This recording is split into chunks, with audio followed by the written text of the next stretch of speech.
S, ಖಂಡಿತ. ರಾಜ್ ಅವ್ರ ತಂಡದಲ್ಲಿದ್ದೀರಿ. So Rishabh ಅವ್ರ ಜೊತೆಗೂ ಕೂಡ ನಿಮ್ಮ ಪರಿಚಯ ಇದೆ, ಒಡನಾಟ ಇದೆ. ಅವರ ಪರಿಚಯ ಆಗಿದ್ದು ಮತ್ತೆ ಅವ್ರು ಏನ್ ಹೇಳಿದ್ರು, ಏನಾರು ಮಾತಾಡಿದ್ದು ಬಿಫೋರ್, ಈಗ ಏನಾರು ಆ ಥರದ್ದು? ಅವ್ರು ಯಾವತ್ತೂ ಸಪೋರ್ಟಿವೆ, ಯಾವತ್ತೂ ಸಪೋರ್ಟಿವ್. ಅವ್ರನ್ನ ಅಂದರೆ ನಮಗೆ ಇಬ್ಬರು, ರಾಜ್ ಆಗಿರ್ಬೋದು ರಿಷಬ್ ಆಗಿರ್ಬೋದು, ಅವರಿಬ್ಬರು ನಮಗೆ ಹೆಗಲು ಕೊಟ್ಟು ನಮ್ಮನ್ನು ಹೆಗಲ ಮೇಲೆ ಎತ್ಕೊಂಡು ಹೋದವರು. ಸೊ ನಮ್ಮಂಥ ಆರ್ಟಿಸ್ಟ್ಗಳಿಗೆ, ಫಿಲ್ಮ್ ಟೆಕ್ನಿಷಿಯನ್ಗಳಿಗೆ ಅವರಂಥವ್ರು ಇದ್ದರೆ ತುಂಬ ಅಂದರೆ ರೈಟ್ ಪೀಪಲ್ ಅಸೋಸಿಯೇಟ್ ಆಗೋದು ರೈಟ್ ಟೈಮಲ್ಲಿ ತುಂಬ ಇಂಪಾರ್ಟೆಂಟ್. ಹಾಗೆಯೇ ಒಬ್ಬ ಕಲಾವಿದ ಬೆಳೆಯೋದು ಅಂತ ಅನ್ಸುತ್ತೆ, ನಾನು ನಂಬಿದ್ದೀನಿ. ಸೊ ಅದು ನನ್ನ ವಿಷಯದಲ್ಲಿ ಆಗಿದೆ ಸರ್, ಅಷ್ಟೇ. ಒಂದು ಮೊಟ್ಟೆ ಕತೆ ಆದ್ಮೇಲೆ ಹೇಗೆ ಇದಕ್ಕೆ ಅಂದ್ರೆ ಜರ್ನಿ ನಿಮ್ದು ಮುಂದುವರಿತು? ನಡುವೆ ಏನಾದ್ರು ಮಾಡುವಂತ ಪ್ಲಾನ್ಸ್ ಆಯ್ತಾ? ಇಲ್ಲ ನಿಲ್ತಾ ಹೇಗೆ? ಇಲ್ಲ ಯಾವುದೂ ಇಲ್ಲ. ಒಂದು ಮೊಟ್ಟೆ ಕತೆ ಆದ ನಂತರ ರಿಷಬ್ ಸರ್ ಜೊತೆಗೆ ಸರ್ಕಾರಿ ಹಿರಿಯ ಪ್ರಾಥಮಿಕ ಶಾಲೆ ಕಾಸರಗೋಡು ಮಾಡಿದೆ. ಆಮೇಲೆ ಗರುಡ ಗಮನ ಋಷಭವಾಹನ ಆಯಿತು. ಆಮೇಲೆ ಮತ್ತೆ ರಿಷಬ್ ಸರ್ ಜೊತೆಗೆ ಕಾಂತಾರ ಮಾಡಿದೆ. ಅದಾದ ನಂತರ ಡೈರೆಕ್ಟ್ ಇದನ್ನೇ ಮಾಡ್ತಾ ಇದೀವಿ. ಅದೇ ಕಾಂತಾರ ಅಂದಾಗ ಸಹಜವಾಗಿ ಒಂದು ಕುತೂಹಲ ಇರುತ್ತೆ. ಕಾಂತಾರದಂತ ಸಿನಿಮಾದಲ್ಲಿ ಮಾಡಿದ ನಂತರ ಇದರಲ್ಲಿ ಸಿಕ್ಕಂತಹ ಒಂದು ಇಂಪಾರ್ಟೆನ್ಸ್ ನಿಮ್ಮ ಪಾತ್ರಕ್ಕೆ, ಜೊತೆಗೆ ಒಂದು ಕರಾವಳಿ ಭಾಗದ ಕಥೆನೇ ನಿಮ್ಮನ್ನ ಹುಡ್ಕೊಂಡು ಬರ್ತಾ ಇರುವಂತದ್ದು, ಇದನ್ನ ಹೇಗನ್ಸುತ್ತೆ ಒಬ್ಬ ಆರ್ಟಿಸ್ಟ್ ಆಗಿದ್ದು? ಅಂದರೆ ಸದ್ಯಕ್ಕೆ ನಮ್ಮನ್ನು ಯಾರು ರೆಕಗ್ನೈಸ್ ಮಾಡಲಿಲ್ಲ. ಸೊ ಕರಾವಳಿಯಲ್ಲೇ ನಮ್ಮನ್ನು ರೆಕಗ್ನೈಸ್ ಮಾಡ್ತಿರೋದು. ಸೊ ನಮ್ಮ ಟೀಮ್ಗೆ ನಮ್ಮ ಪೊಟೆನ್ಷಿಯಲ್ ಏನಂತ ಗೊತ್ತಿರೋದ್ರಿಂದ ನಾನು ಅವ್ರದ್ದೇ ಸಿನಿಮಾಗಳಲ್ಲಿ ಜಾಸ್ತಿ ಕಾಣಿಸ್ತಾ ಇದ್ದೀನಿ. ಡೆಫಿನೆಟ್ಲಿ ಒಂದೊಳ್ಳೆ ಕ್ಯಾರೆಕ್ಟ್ರು, ಒಂದೊಳ್ಳೆ ಕತೆ ಅಂತ ಇದ್ದರೆ ಯಾವ ಭಾಗದ ಸಿನಿಮಾ ಮಾಡೋಕ್ಕೂ ನಮಗೇನು ತೊಂದರೆ ಇಲ್ಲ. ಬಟ್ ಕರಿಬೇಕು ಅವರಷ್ಟೇ, ಕರಿಯೋದಿದ್ರೆ ನಮಗೇನು ಮಾಡೋಕ್ಕಾಗಲ್ಲ. ಒಂದು ಡ್ರೀಮ್ ರೋಲ್ ಅಂತ ಇರುತ್ತೆ. ಇದೆಲ್ಲ ಆದ ನಂತರ, ಈ ಸಕ್ಸಸ್ ನೋಡಿದ ನಂತರ, ಈಗ ನಿಮ್ಮ ತಲೆಯಲ್ಲಿ ರವಿ ಅಣ್ಣನ ತಲೆಯಲ್ಲಿ ಏನು ಓಡ್ತಾ ಇದೆ ಅಂತ ತುಂಬಾ ಕ್ಯಾಲ್ಕುಲೇಟ್ ಮಾಡ್ತಾ ಇರ್ತೀರಿ ಸಿನಿಮಾ ಅಂದ್ರೆ ಪಾತ್ರಕ್ಕೋಸ್ಕರ. ಇಲ್ಲೇನು ಕ್ಯಾಲ್ಕುಲೇಟ್ ಮಾಡ್ತಾ ಇದ್ದೀರಿ? ಇಲ್ಲ ಸರ್, ನಾನು ಯಾವತ್ತೂ ಕ್ಯಾಲ್ಕುಲೇಟ್ ಮಾಡಲಿಲ್ಲ. ನನಗೆ ಡ್ರೀಮ್ ರೋಲ್ ನನ್ನ ಲೈಫಲ್ಲಿ ಒಂದು ಆಯಿತು, ಇದು ರವಿ ಅಣ್ಣ. ಅದು ಡ್ರೀಮ್ ರೋಲ್ ಆಗೇ ಆಯಿತು. ಇನ್ನು ಏನು ಬರುತ್ತೆ ಅಂತ ನನಗೂ ಗೊತ್ತಿಲ್ಲ. ಸೊ ದೇವ್ರ ಮೇಲೆ ಭಾರ ಹಾಕಿ ನಾನು ಫ್ಲೋಗೆ ನನ್ನ ಲೈಫನ್ನು ಬಿಟ್ಟಿರೋದು. ಏನು ನನ್ನ ಪಾತಲ್ಲಿ ಬರುತ್ತೆ ಅದನ್ನು ನಾನು ಚೆನ್ನಾಗಿ ಮಾಡ್ಕೊಂಡು ಹೋಗ್ಬೇಕಷ್ಟೇ ನನ್ನ ಮನಸ್ಸಲ್ಲಿರೋದು, ನನ್ನ ತಲೆಯಲ್ಲಿರೋದು. ಸೊ ಅದು ಆಗ್ತದೆ ಅಂತ ಹೇಳಿ ಒಂದು ಗಾಢವಾದ ನಂಬಿಕೆ ನನ್ನ ಮೇಲಿದೆ, ನನ್ನ ದೇವ್ರ ಮೇಲೆ ನನಗೆ ನಂಬಿಕೆ ಇದೆ. ಸೊ ಆದಾಗ ಖುಷಿ ಅಷ್ಟೇ.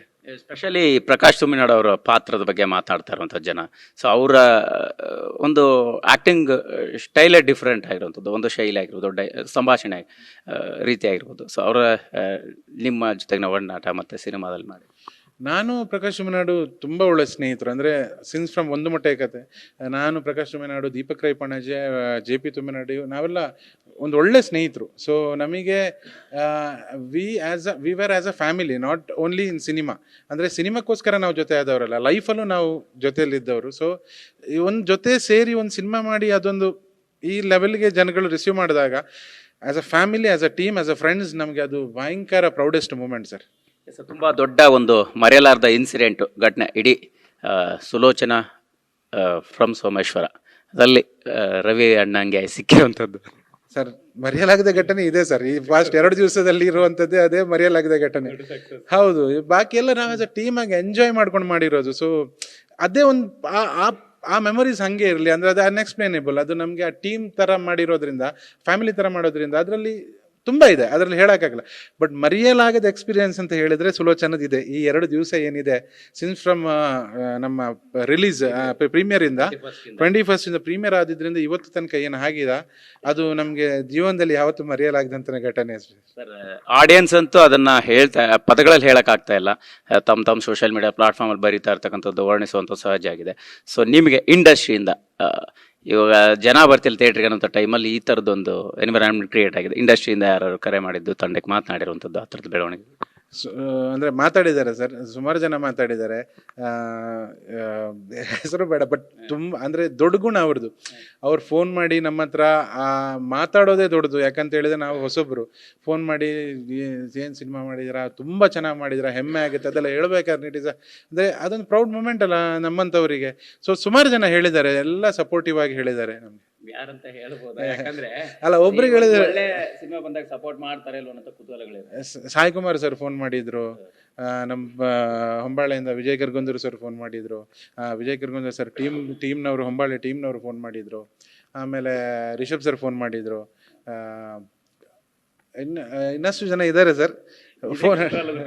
ಇಲ್ಲ ರಿಷಬ್ ಸರ್ ಡೆಫಿನೆಟ್ಲಿ ಅವ್ರು ಯಾವತ್ತೂ ನಮಗೆ ಸಪೋರ್ಟ್ ಮಾಡಿದ್ರು. ಅವರು ಈ ಸಿನಿಮಾ ಈಗ ಏನು ರಿಲೀಸ್ ಆಯಿತು ಅದು ಹಿಟ್ಟಾದ ನಂತರ ಅವ್ರು ಫೋನ್ ಮಾಡಿದ ಅದಕ್ಕಿಂತ ಮುಂಚೆನೆ ಈ ಸಿನಿಮಾ ಆಗ್ತಿರ್ಬೇಕಾದ್ರೆ ರಿಷಬ್ ಸರ್ ನನಗೆ ಹೇಳಿದ್ದಾರೆ, ಈ ಸಿನಿಮಾ ಖಂಡಿತವಾಗ್ಲೂ ಬ್ಲಾಕ್ ಬಸ್ಟರ್ ಆಗುತ್ತೆ ಗುರು, ನೆನ್ಪಿಟ್ಕೊಳ್ಳಿ ನನ್ನ ಮಾತನ್ನ ಅಂತೇಳಿ.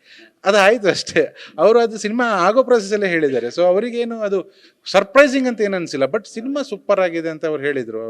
ಅವ್ರಿಗೇನು ಬರ್ತಾ ಇದೆ, ಅವ್ರಿಗೇನು ಕಮೆಂಟ್ಸ್ ಬರ್ತಾ ಇದೆ, ಎಲ್ಲದಕ್ಕೂ ಅವರು ಮುಂಚಿತವಾಗಿ ನಂಗೆ ಕಾಲ್ ಮಾಡ್ತಾ ಇದ್ರು ಅವರು.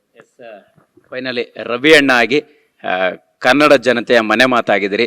ಇಡೀ ಜರ್ನಿ ಬಗ್ಗೆ ನಿಮ್ದೇ ಆಗಿರ್ತಕ್ಕಂಥ ಒಂದು ಅಭಿಮಾನಿ ವರ್ಗ ಕ್ರಿಯೇಟ್ ಆಗಿದೆ. ಸೊ ಏನು ಹೇಳ್ತೀರಿ ಅಂತ ಒಂದು ಸರ್ ಕುತೂಹಲ ಕೇಳಿ, ಸುಲೋಚನಾ ಅಂದ್ರೆ ಸಿನಿಮಾ ನೋಡಿದವ್ರಿಗೆ ಅರ್ಥ ಆಗುತ್ತಾ ಹೋಗುತ್ತೆ, ಸುಲೋಚನಾ ಯಾರು ನಿಮ್ಮ ಪ್ರಕಾರ? ಇಲ್ಲ, ಅದು ಸಿನಿಮಾನೇ ನೋಡಬೇಕು ದಯವಿಟ್ಟು. ಅದನ್ನು ನಾನು ಹೇಳಕ್ ಬಯಸಲ್ಲ, ಸಿನಿಮಾ ನೋಡಿ. ಡೆಫಿನೆಟ್ಲಿ ಸುಲೋಚನಾ ನಿಮ್ಮನ್ನ ತುಂಬಾ ಎಂಟರ್ಟೈನ್ ಮಾಡ್ತಾಳೆ ಸಿನಿಮಾದಲ್ಲಿ. ಸೊ ನಾವು ಒಂದು ಹೊಸ ತಂಡ, ಹೊಸ ಪ್ರಯತ್ನ ಮಾಡಿರೋದು. ಜನಗಳು ಇವತ್ತು ಅದ್ಭುತವಾಗಿ ಇದನ್ನು ರಿಸೀವ್ ಮಾಡಿದ್ದಾರೆ, ಒಂದು ಅದ್ಭುತವಾದ ರೆಸ್ಪಾನ್ಸ್ ಕೊಟ್ಟಿದ್ದಾರೆ. ಸೊ ನೀವುಗಳು ಯಾರೆಲ್ಲ ಈ ಸಿನಿಮಾ ನೋಡಲಿಲ್ಲ, ದಯವಿಟ್ಟು ಬಂದು ಥಿಯೇಟ್ರಲ್ಲೇ ಈ ಸಿನಿಮಾ ನೋಡಿ. ಯಾಕಂತ ಹೇಳಿದರೆ ಈ ಸಿನಿಮಾ ಗೆಲ್ಲಬೇಕು ಅನ್ನೋದು ನಮ್ಮ ಆಶಯ. ಈ ಸಿನಿಮಾನ ಗೆಲ್ಲಿಸಬೇಕಾಗಿರೋದು ನಿಮ್ಮ ಕರ್ತವ್ಯ.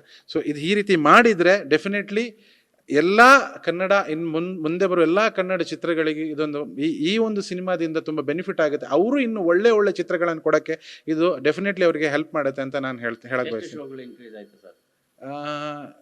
ಸರ್, ನಾನು ಆ್ಯಕ್ಚುಲಿ ಇನ್ಕ್ರೀಸ್ ಆಗ್ತಾ ಇದೆ ಅಂತ ಗೊತ್ತಿದೆ. ನಮ್ಗೆ ಬುಕ್ ಮೈ ಶೋ ನೋಡೋಕ್ಕೂ ಅಂದರೆ ಬೇಡ ಅಂತ ಅನಿಸ್ತಿದೆ. ಹೋಗ್ಲಿ, ಅದರಷ್ಟಿಗೆ ಹೋಗ್ಲಿ, ಏನು ನಾವು ಅದು ನಮ್ಮ ದೃಷ್ಟಿನೂ ಅದಕ್ಕೆ ಬೀಳೋದು ಬೇಡ ಅಂತ ಅನಿಸ್ತಾ ಇದೆ.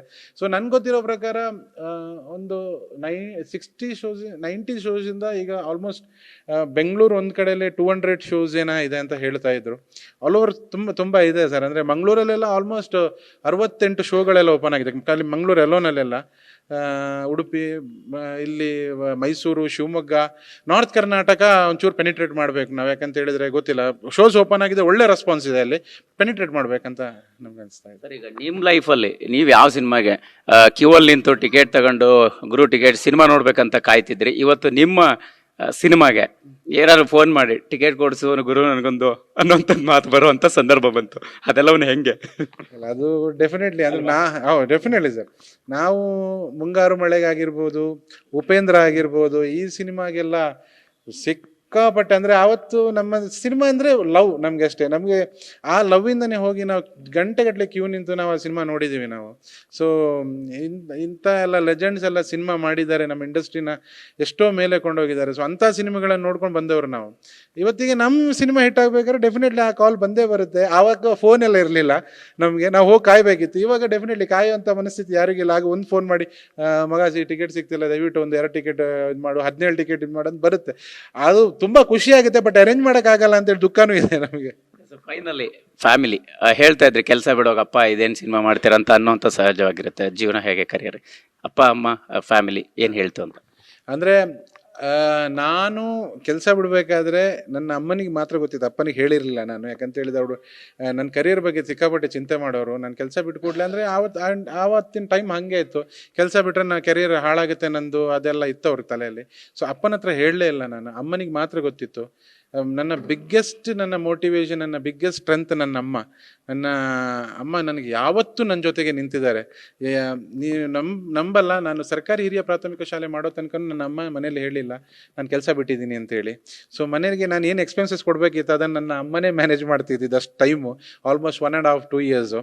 ಸೊ ನನ್ನ ಸರ್ಕಾರಿ ಹಿರಿಯ ಪ್ರಾಥಮಿಕ ಶಾಲೆ ಕಾಸರಗೋಡು ರಿಲೀಸ್ ಆಗೋಕ್ಕಿಂತ ಒಂದು 15 ದಿವಸ ಮುಂಚೆ ನನ್ನ ಅಮ್ಮ ತೀರ್ಕೊಂಡ್ರು. ಸೊ ಅಲ್ಲಿಂದ ಆ್ಯಕ್ಚುಲಿ ನನ್ನ ಸಕ್ಸಸ್ ಜರ್ನಿ ಸ್ಟಾರ್ಟ್ ಆಗಿದ್ದು. ಬಟ್ ಅದನ್ನು ನೋಡೋಕೆ ನನ್ನ ಅಮ್ಮ ಇರಲಿಲ್ಲ. ಬಟ್ ನನ್ನ ಅಮ್ಮ ಹೋದ ನಂತರ ನನಗೆ ಏನಾಯ್ತಾ ನನ್ನ ಲೈಫಲ್ಲಿ ನನ್ನ ಡೆವಲಪ್ಮೆಂಟ್ ಅದು ಇನ್ನೂ ಅಗಾಧವಾದದ್ದು. ಯಾಕಂತ ಹೇಳಿದ್ರೆ ಅವರ ಆಶೀರ್ವಾದದಿಂದ ನಾನು ಇಲ್ಲಿ ತನಕ ಬಂದಿದ್ದೀನಿ ಸರ್. ದಟ್ಸ್ ಆಲ್ ಅಷ್ಟೇ. ನನ್ನ ಅಪ್ಪ ಮತ್ತು ನನ್ನ ಅಮ್ಮ ಇಬ್ಬರು ನನ್ನ ಸಪೋರ್ಟ್ ಮಾಡಿದ್ದಾರೆ. ಆ್ಯಂಡ್ ಮೈ ಫ್ಯಾಮಿಲಿ, ಅಂದರೆ ನನ್ನ ದೊಡ್ಡ ಫ್ಯಾಮಿಲಿ ನಂದು, ಎಲ್ಲರೂ ನಾನು ಒಳ್ಳೇದಾಗಬೇಕಂತ ಪ್ರೇ ಮಾಡಿದ್ದಾರೆ. ಇವತ್ತು ಅವರ ಪ್ರೇಯರೇ ನನ್ನನ್ನು ಇಲ್ಲಿ ತನಕ ಕರ್ಕೊಂಡು ಬಂದಿದೆ ಅಷ್ಟೇ. Thank you sir. ಇಲ್ಲ ಸರ್, ಸಿನಿಮಾ ನೋಡಿ ಅಷ್ಟೇ. ಸುಲೋಚನಾ ಫ್ರಮ್ ಸೋಮೇಶ್ವರ ಈಗ ನಿಮ್ಮ ತನಕ ತಲುಪಿಸಿದ್ದೀವಿ. ನಮ್ಮ ಕೈಯಲ್ಲಿ ಏನಿಲ್ಲ, ನಾವು ಸಿನಿಮಾ ಮಾಡಿ ಆಗಿದೆ, ನಿಮ್ಗೆ ಕೊಟ್ಟಾಗಿದೆ. ಇನ್ನು ಏನಿದ್ರು ನೀವು ನಮ್ಮನ್ನು ಗೆಲ್ಲಿಸ್ಬೇಕಷ್ಟೇ. Thank you so much. Thank you sir. Thank you. Yes, ಇದಿಷ್ಟು ರವಿ ಅಣ್ಣನ ಪಾತ್ರಧಾರಿ ಶನಿಲ್ ಗೌತಮ್ ಅವರ ಮಾತಾಗಿರ್ತಕ್ಕಂಥದ್ದು. ಸದ್ಯಕ್ಕೆ ಸಿನಿಮಾಗೆ ಸಿಗ್ತಾ ಇರ್ತಕ್ಕಂಥ ರೆಸ್ಪಾನ್ಸ್ ಬಗ್ಗೆ ಆಗಿರ್ಬೋದು, ಅವರ ಸಿನಿಮಾ ಜರ್ನಿ ಬಗ್ಗೆ ಆಗಿರ್ಬೋದು, ಎಲ್ಲವನ್ನೂ ಕೂಡ TV9 ಜೊತೆ ಮಾತನಾಡಿರ್ತಕ್ಕಂಥದ್ದು. ಕ್ಯಾಮ್ರಾ ಪರ್ಸನ್ ಜಗನ್ ಜೊತೆ ಮಾಲ್ತೇಶ್ ಚೆಗ್ಗಿನ್, TV9 ಬೆಂಗಳೂರು.